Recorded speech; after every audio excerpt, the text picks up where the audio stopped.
Oh, my God. Good heavens. Oh, heavens to mercy. Heavens to Betsy. It's just that kind of night. It is sure that kind of night. Do you want to do the intro, or do you want me to do the intro to your intro? Yeah, it's too late. You've already done the intro. All right, go ahead, Mr. Gaffey. You know what? I've been looking forward to doing this show for a while since I don't know, Avery. When were you in junior high? That was 6 or 7 years ago now. Something like that. Okay, yeah. Let's call it 7 years ago. I've been wanting to do this show for at least 7 years now, and so it's a huge honor to have the band One Arm Joey here. Featuring some of my favorite players, Avery Akamura, James Allen, Kevin Warden. Holy cow, all Petaluma. That's when right. you get right down to it, there's a lot of history at this table. James is Katati. No, I'm Pengrove. He is Pengrove. And you know small what? town And kid. that actually is cool enough for me. Pengrove is, we had... both P names. And to me, what a disappointment. But, again, that's the dividing line between... No, and I'll tell you why. Because First thing you said. when I was in Petaluma High School, some of the best parties we threw were on Roberts Road, which is, quite frankly, just up the block from where James did grow up. It's a jump, skip, and a hop away. Mm-hmm. Absolutely. So, this is a huge honor to have you guys here. I've been waiting for a long time. It's an honor to be here. Oh, yeah. Yeah. Oh, yeah. Well, welcome to the program, guys. I just wanted to say, for my intro, is obviously we recorded this show in the Phoenix Theater, and this place has been around for 31 years, and I feel like there's sort of bands that represent different eras of music here. And I feel like your band, One Arm Joey, represents the current era that we're in. It does, but with some really nice, tasty pieces of the 90s. Yeah, I notice as I watch these guys play, I get a lot of really nice stuff that we've seen before, and it's a great amalgam of where we've come from and where we're going. Context is very important for the listeners. Maybe they don't know One Arm Joey, and certainly referencing a band like Push, they wouldn't know that either. So we will share with them that Push was the previous incarnation of this band. Correct. And it featured all of you guys, two of you guys, one of you guys. It was two. Well, me and James started it in 7th grade. Yeah. And we recruited Matt Wallner on bass. Mm-hmm. Absolutely. And we played together until our senior year of high school. So that was... It was about 5 years with Matt. This was a about big 5 chunk years of your life, and it was definitely. and what an important part of it. And now one of the songs that I recall from the Push era was "Queef of Death," and so certainly I'm curious because on the One Arm Joey Bandcamp you have a really wonderful sort of like summary of what the vibe of the song is or why the song was written. Correct. And then you have the lyrics. So unfortunately, of course, this song is not on Bandcamp, so the story is not out there. And I would just really love to know what's the story behind the song "Queef of Death." Queef of Death. That was actually probably one of the first 3 songs we wrote. You know, they did warn me when they were going to play it in the set. First 5, definitely. They warned you about it, huh? They did warn me about it. Yeah. Their parents were all here, and little kids were here, and everybody was having a good time. And I think Avery told me, we've got a song we're going to play tonight that we're not sure. Oh, really? What do you got? "Queef of Death." We're probably like 14, 15. Yeah. No, we were 13. 13. You may have been. I was probably 14. You were at the 14, time. And me and Matt were you're 13. 20, right? Yeah. And how old are you? 19. And how old are you? 19 as Okay, well. so this is a long time ago. We've had 7 years to think about this. We have. Now, do you think that the audience would have really been able to hear anything distinctive in terms of lyrical content in The this way song? they did it, yes. Absolutely. The best part of the song was the bridge. The music would come down, and I would explain to the crowd what a queef was. And what is a queef? If you were doing that performance today, what would you say? No? Well, let's mean, just what if say, they just don't know? Google it. Notice how Tom's just Google away it. from the mic. He just doesn't even want to be a part of this right now. Okay. We've crossed the You line. know what? I spent like the first 10 shows they did here trying to talk them out of doing that too. It's true. Oh my God. And then how did the room feel when that happened? People went they nuts. dug it. They loved dug it. What about they the really older? did. What about the older people? The older women, for example. Well, the older women. Well, actually, funny story. because they know, Kevin- because they've experienced the queef. Sure. I mean, I couldn't speak for them. We The can queef. assume. Yeah. But Kevin used to play in a band, Absolute Zero. Played with us all the time. We were kind of the 2 Petaluma Junior High, Petaluma High School bands. Yeah. And Another great band out of Petaluma, absolutely. Right. And Grant, the bass player and singer, Kevin was guitar and singer, actually. Grant's mom, we were playing with them, and Grant's mom came to the show. Yeah. And I think she might have either complained to Tom or I think she actually told Grant that I couldn't come over anymore. Oh, that's Yeah, that was the harsh. last straw. Oh my goodness. So I haven't talked to his mom since, and that was probably our sophomore Hey, year. look, I did warn freshman them. I year. warned them. I warned them. I warned them. Queef of death. Yeah. What a story. Yeah. What an opening. I think it worked pretty well. It's great because when like my parents and grandparents listen, we don't have to worry about them not listening to the whole thing because right when they start listening, they get to the action. Yeah, right. Shut that thing right down. The thing is, yeah, I mean, if you don't like what you've heard so far, then you can turn it off right now. Yeah. So I was watching. We do the performances for the on stages now, Yes. and I guess the cat's out of the bag. We record the performances before the interview. I was so we not did that. aware of this. And so my What happened? question for the non-Avery members of the band, is Avery a strict taskmaster? Taskmaster? Yeah, Define. What do you mean? What do you I just mean it's like. Straight boys. Does he crack the can whip? be. Straight. Oh yeah, Like, for example, earlier today. Thank you so much. Yes. That's what you're waiting for, wasn't it? Yeah. He's like, we're doing, what was it, sound check, and he's like, okay, yeah, we're doing the song. Okay, you fucked up that harmony. I'm like, okay, all right, I'll try it again. It's like, okay, let's do it one more time. Okay, no, you fucked up again. One more time. Okay, all right, yeah, we're going in the back. So sometimes he's just cracking the whip and all that. Yeah, some days are worse than others. Yeah. I'll be honest. Some days he's pretty lenient. I'll be like, okay, I kind of just fucked up, but it took me a while, so Well, I'm going to let it go. And he'll let it slide. But some days it's like, I'm like a ball hair off. Like earlier today. That's a testicle. Yeah. Yeah. No, I But think like it's- one it's a- singular Nah, hair. you were- I was literally, it sounded good. You know, like if someone heard, they'd be like, wow, that was a really good harmony. check it out, Avery's check it like, out. No, but "Mm, listen. Too bad that's not up to you. But check it out. Check it it's out. not, but-" You say it sounded good, but you were the one who did the harmony wrong. So that doesn't count. And you're the one who has to point. No, okay. If Tom walked back and I you wrote heard the it, harmony, man. need I remind you, when we first started the band in Rock and Roll 101, Right. I walked What up is to you Rock and Roll said, 101? Rock and Roll 101 Oh, was what founded our Great band. question. That's where I met these As in guys. junior high, Preston Bailey is a band teacher at Petaluma Junior High, and after school on Fridays, we would hang out for a couple hours. 3 to 6. 3 to Play 6. rock and roll. And 3 to 6. you, You're the seventh thing- graders Oh, at sorry. this point? 3:30 I was an 6:30. eighth grader. 3:30 7-8. 6:30. Avery and Matt were 7th graders. You're just these Right. shitty little 6th and 7th graders. And they put up with us. 7th and 8th. 7th and Oh, 8th. God, 7th and the 8th. worst. And I walked up to Avery and I was like, dude, we should do this because I always wanted Well, to be in a actually, band. it was before Rock and Roll 101 because we did Oh, the yeah. Yeah, you're talent right. show. What? It was just me Okay. and you, and we were the Oh, dynamic yeah. duo. Yeah. We call ourselves a dynamic duo. Yeah. And so, Avery, are you the principal songwriter for the group? Yes. Okay. To quote one of your web pages, this song is about friends, family, loved ones, what have you, leaving you, whether it is moving away or moving on. Would you like to talk a little bit about those things that I would love inspired to, that? Yeah. Well, I didn't want to be super specific. I wanted it to be a song that I think everybody could relate to. So, as I explained kind of on the Bandcamp, the song at some points it sounds like you're talking to a friend you haven't seen in a while. At some points it sounds like you're talking to somebody who's passed. Sometimes it talks about re-meeting people you haven't seen in a while. It kind of covers everything.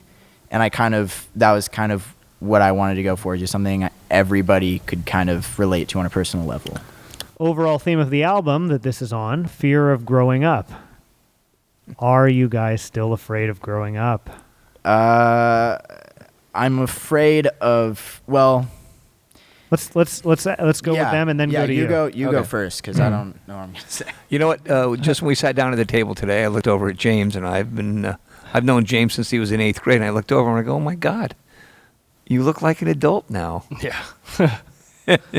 So that's a great way to preface this conversation. Do aspects of growing up still cause you distress or fear? I mean, yeah, times get stressful, but I try not to stress about things because, like, in the end, it's all going to be good. James is like the most zen dude I've ever met. He Yes. convinced Kevin and I both to buy the book. The four agreements. 4 agreements. James, And will what you are the list 4 agreements, James? It's to be impeccable with your word, which means you're just honest and you don't speak negatively about people Okay. because it's all just going to come around. And So like, you never write a tune like the Queef of Death. but Yeah, Avery's different. Yeah, well, no. but Sorry about that. Keep So going. number 1 is be impeccable with your word. Number 2 is to not take anything personally. So, for example, if I get yelled at by my boss, Pete, Yeah. I try not to take it personally. Or if Avery yells at you Right. and says you fucked up that harmony. Fuck Avery. Okay. We're on a different relationship. Now back to point number 1. You said fuck Avery. It's a joke. Yeah, But- because but I no, it's like But to are you be still being honest, impeccable of your word when you say fuck Avery? because I am very sarcastic. Okay. And That's there is runs honesty my in that. family. That's true. Yeah, But because it truly, is fuck being- Avery. But I say it with love, you know. I'm not like really course. like, oh, I hate you. Even Yeah. if you're like not saying, I don't know, like the most positive things. Like Right. I mean it Right. in a positive way. Yeah. So that's what it's about, you know. It's about like feeling the positivity because your word is Okay. like everything. Impeccable with your word. Don't take things personally. Don't make assumptions. Don't make assumptions. So people assume things all the time. They sure And, do. Yeah. The last one's always do your best. Always. And Always. you can you're always doing the best you can, and even if it's not the best you have done, because some days you don't get enough sleep, you know? Like You're- tomorrow, but you're maybe still- one of those you're days still- for you. You're still, it's just trying. Yes. It's trying whatever you're doing. And did this book change your life? Oh, yeah. Did it really? Oh, yeah. I've been doing. What were you like before you read this book? I mean, I've always been pretty fun loving. That's how my parents raised me, basically. But this has helped me grow. So that's why growing up isn't very scary to me anymore. This book Because- helped growing up not be scary to you. Yeah, and that's why I want these guys to read it and practice it. I Because read people, a chapter, by the way. You read one chapter. I read I read half one- of it. I read half of it. Nice dude. I have a question for Tom. Oh, That book changed your life? Yeah. Tom, have you read any books that changed your life? Yeah. Oh, yeah, a bunch. You wanna give us an You know, example? I read a lot. You know, I still keep going back to a James Michener book called The Source. There's so much stuff in there, and it follows a tell. A tell is nowadays a tell will usually start as a large mound, which started as an ancient city, and as cities are built over it, it becomes a huge city on top of old cities, and then usually just prior to the Dark Ages or somewhere in that time, the city was razed, burned down, or just absolutely walked away from, and time has covered it and turned it into a big mound. And so the source was a source of water that this town sprung up in, and it goes through the histories, but it starts at the top. They start digging down on this thing, and they go through the histories of what it took to live in this town and to fight in this town and love in this town. But there's some chapters in there that were so moving to me and so important, and mostly the parts about integrity. The chapter about the 3 rabbis is just, for me, integrity and faith. Would I have the strength to have the faith that these 3 had? And that book has been with me ever since I've read it, actually. But wait, back to reframing what it is to grow up. Last line of the song, I hope I wake up in a year or two and I'm ready for whatever I was asked by my peers to do. The song, of course, is persuading listeners to do what they want to do with their life and not let others tell them what to do. And I was gonna say, I don't necessarily think I'm afraid of growing up. I think I'm afraid of not knowing what is going. I guess uncertainty is what I'm scared of. As far as, whether what I'm gonna be doing in a year or 2 years or 10 years or whatever. Don't assume. Yeah, that's the 3rd chapter, I think. That's right. That's right. Yeah. See, James, No I assumptions. said. Well, don't assume, but you're allowed to look forward and Yeah. and Just don't right. assume this is what's going to happen. Yeah, no, but that's why I'm scared. I'm not assuming any certain thing is going to happen. I'm just scared that I don't You know. should watch it. The EP that you released is called White Windowless Vans, Correct. and it's about confusion. What do you do? Where do you go? You're growing up. You're losing your friends. Right. You're having to live this new life. Isn't that a Right. fascinating thing, by the way? You guys just recently had this happen. You've watched this happen for years, Tom Gaffey, at the Yes. Phoenix Theater. It's like people establish their identity, their friendships, who they are, everything, right up to when they're 18, and then it all kind of means nothing. Yep. There was Or a changes. friend of Right. mine that wrote a poem when we were in high school, just starting high school, and it was really poignant, and it was called Strangers Again. Yeah. And it was about great friends, but boom, you hit high school and you move away, and next thing you know, or you move apart and you're strangers again. Yeah. Well, the first line of our song Timelines is, "Are you a stranger, just a memory, or can I call you on the weekends, ask how your life is going?" Same thing, yeah. Yeah. Yep. Yeah. So the White Windowless Vans EP, I would have to say, just the overall theme is just Would you describe the simile for us of that song? yeah. The song White Windowless Vans. Yeah. Yeah. Well, the song portrays time as a child molester who drives around in a white windowless van. And the basic gist of the song is you're being tempted by this child molester who drives in a white windowless van. You're tempted. Yeah. I think you're tempted by curiosity. Yeah. You're more than tempted. Because it's kind of like there are different routes you can take. So you can get in the white windowless van and you can take a risk, and you can either hope he's going to give you a ride home and hope that he's not going to kidnap you and rape you, or you can take the safe route and not get in the white windowless van and just stay where you are and not take any risks in life and just do what you were doing now and let other people tell you what to do. Yeah, but that's a bad bet. Yeah. Wait, getting in the white windowless van? Yeah, I'm thinking it's a bad thing to do. I don't know. The odds are against you, but The odds are Right. against Not you. quite sure. I mean, it's time to move on and get in the white windowless van, Tom. I hope I catch a lift and not get raped instead. Well, That's right. Well, that's never been my experience the way it usually works. Well, and then But I assume that in this sort of scenario that the potential rapee thinks that this white windowless van could take him somewhere kind of cool. right. Or and her. Right. Yeah, I think it's I mean, is it just- like an ice cream van? I mean, I mean, is there any indication that it's good to get in this van? Is what I'm No. saying. Okay. But we do all sorts of dumb things in life. Like we Right. get into it. Right. Yeah. But so are you sort of encouraging like the unknown? Like maybe get in the van, see what happens. Yeah, Is that totally, you sort of are? Totally. I mean, like, for example, Like what good could come of going in that van? Dude, I'd you be the guy can running you down can the street say after like, going, hey, don't get in. you just say like he could say like, hey, so where you headed? Just be like, oh, I'm just heading home. Be like, cool, where do you live? I live here. All right, cool. Drops you off at home. I don't see the case where you get into a white windowless van and a good thing happens. Can you think of a good case? No, I spend a lot of time worrying about our kids down here doing those things. You just got to stay optimistic, I guess. we're not promoting this though. We're not. No. Do not get in the white windowless Definitely van. not. Yeah, If don't you get in see the it. white This is windowless just a van. trip Yeah. into Avery's Well, check it out. sick Check it out. mind. Yeah, check it yeah, out. yeah. Check Yeah. it out. Same deal right here. Yeah. If somebody said like, if I said to somebody like, hey, what would you think would happen if you just like quit your job, dropped out of school, like did art full time, like you want to be a professional painter, what do you think would happen? And I'm They just would- giving you a hard time about the white windowless van. Yeah, no, of course. And I of course, understand of that course, that's yeah. exactly the point that you're making. Yeah, and, yeah. and actually, you listened to the State Faults episode you mentioned earlier. did, yeah. And when we had State Faults on, that very thing happened Yeah, with Michael yeah, Weldon. I remember that, He yeah. left his girlfriend, he left his job, and he just quit everything Yeah. to do the band, and he's happier than he's ever been. Totally. So that's an example of that, of Yeah. there being an upswing to doing the road less traveled. Totally. And going against what people tell you need to do. Right. Yeah. And Seatbelts, the last song, is kind of the continuation of the first song, White Windowless Vans, both musically and thematically. Seatbelts, the title is putting on the seatbelt and deciding to get in the white windowless van and taking that risk in life. That Wait a is, minute, you're going to take the risk, yet you put the seatbelt on. yeah, Safety Wow. first. Come on. Okay, you're right. Safety first. Good. yeah. Better safe than sorry, right? Tom Gaffey, James. you did the intro for tonight's show. did. Would you like to do an outro for tonight's The show? outro. You know what? Always a good show. If you've got some time to kill and you're not sure about whether to come and check out One Arm Joey, do. It'll Thank be you. a well-spent time. It's been a gas.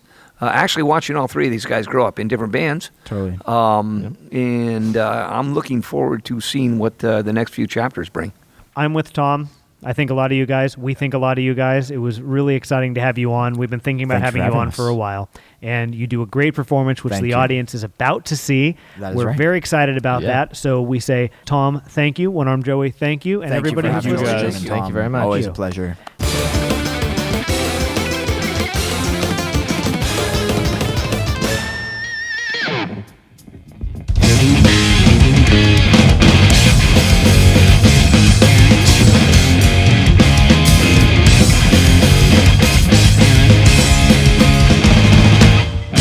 These may be my last words as the person that you thought you knew.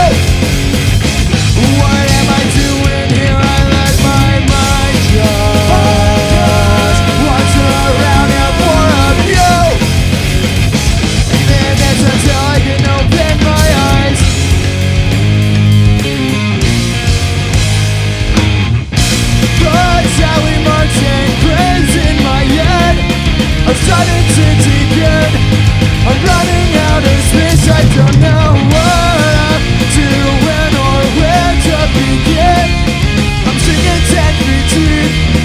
I wish I could swim with the current.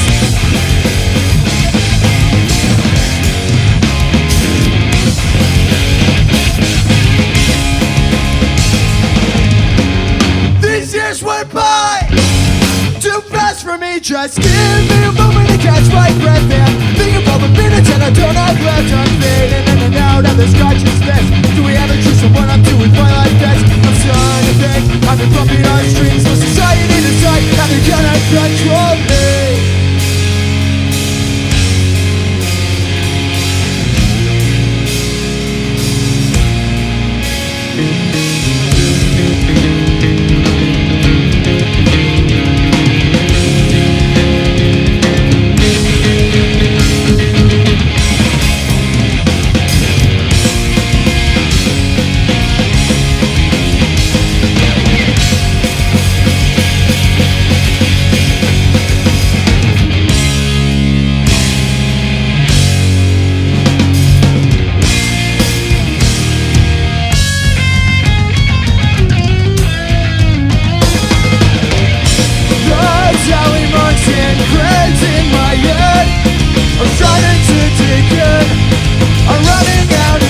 I don't know what to do when or where to begin.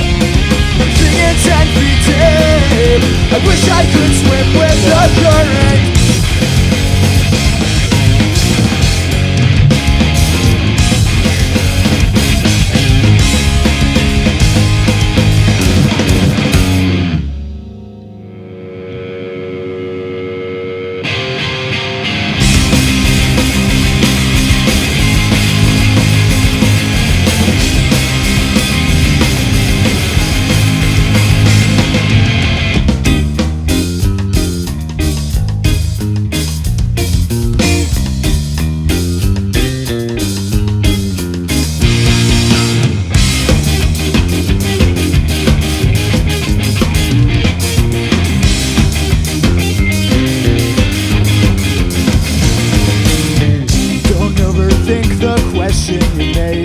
Expanding your knowledge, using power in a shroud of control. This fucking revolution, nobody saw coming.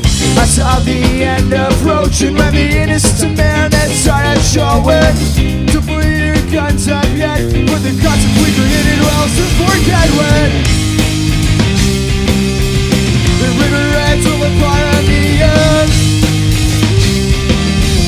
There's nothing we can do, we better give it. And to the fires, displays the message, us in our opinions.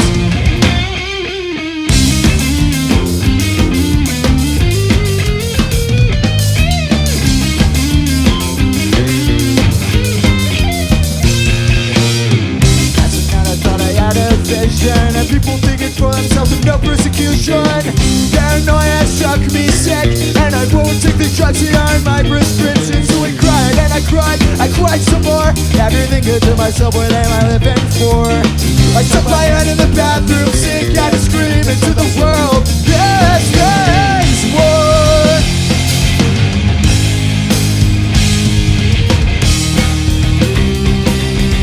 I saw that people were writing in books when the officers broke the windows in. I never saw their faces again, and when I asked where they went, they took me in.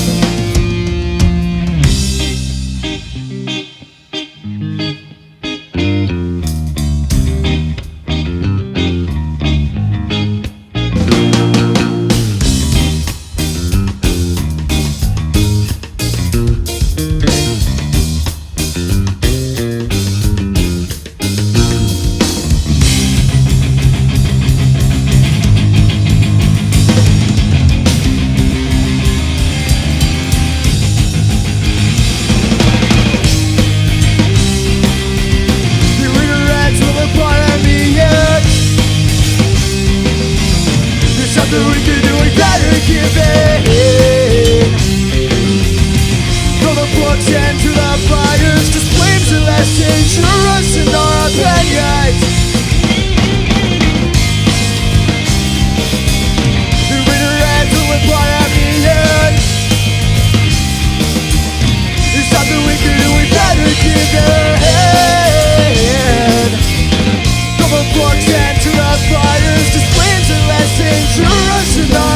yet. And when I asked where went, they took me in.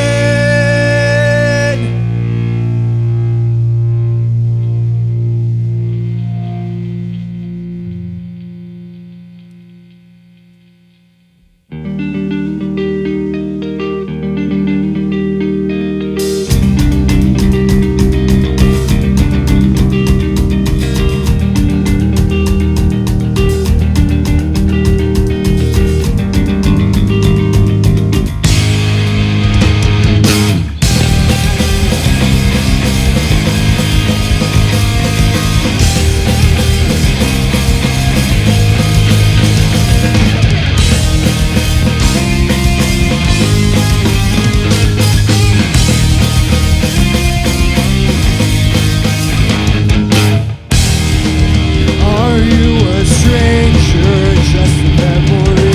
Or can I call you on the weekends? Ask how your life is going. As mine is going, I'm still living. Thanks for asking about the weather in my head and whether the forecast shows sun or rain is set.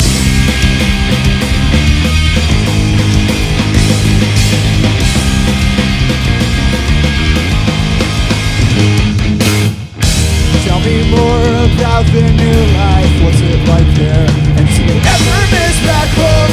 Think about the people you left all alone. I don't know about you, but it's hard to move on from a life so simple. Some regrets. I'm hoping this is as hard as it gets.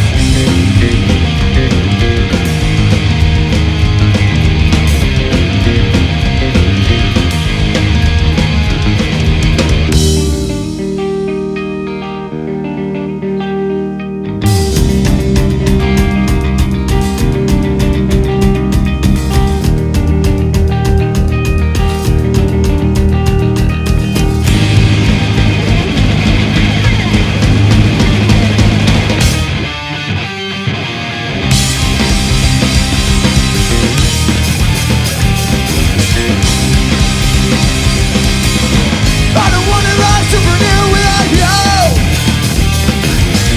I plug into the golden minutes to report it's true. I sometimes think about the good times back when ignorance was bliss.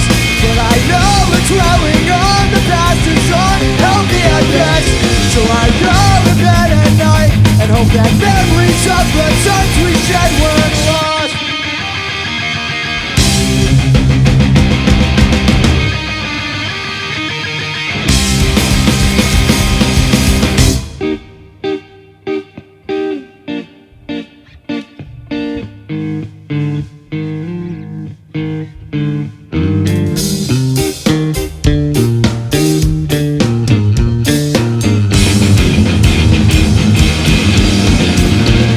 It's been a while since we last spoke. I'm not expecting a hello or a goodbye. It's alright, just communication like point. I feel better, I met new people and classes are going well. How much longer can I take it? I guess only time can tell. I just wish that I could see the day that we meet again. And I have something left to say, but I'd probably bite my tongue and turn the other way.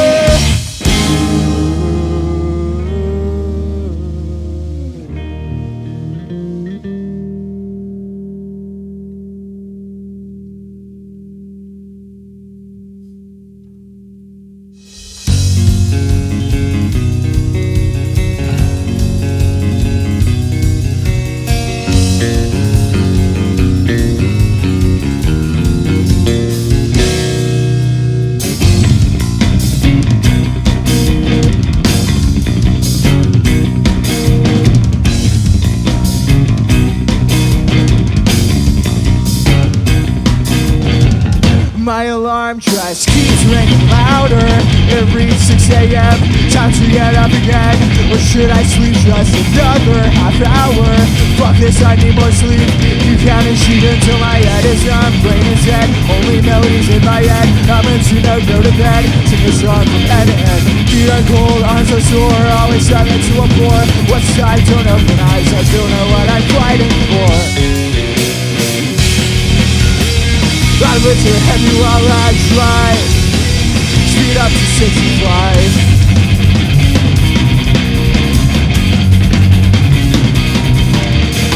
The coffee makes me shake, I seem to forget that. Fill up my empty cup, feel like I might throw up.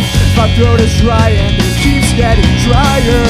Try to eat healthy, but I never satisfy. My hunger never seems to stop. Only when I fill myself with carbs, working out is hard. Not as hard as saving up my cash.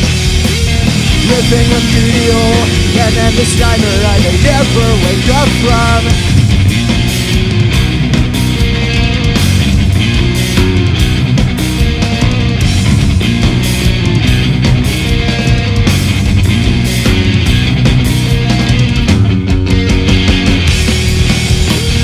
Eyelids are heavy while I try. Speed up to 65. Living remedial, and then this nightmare I may never wake up from.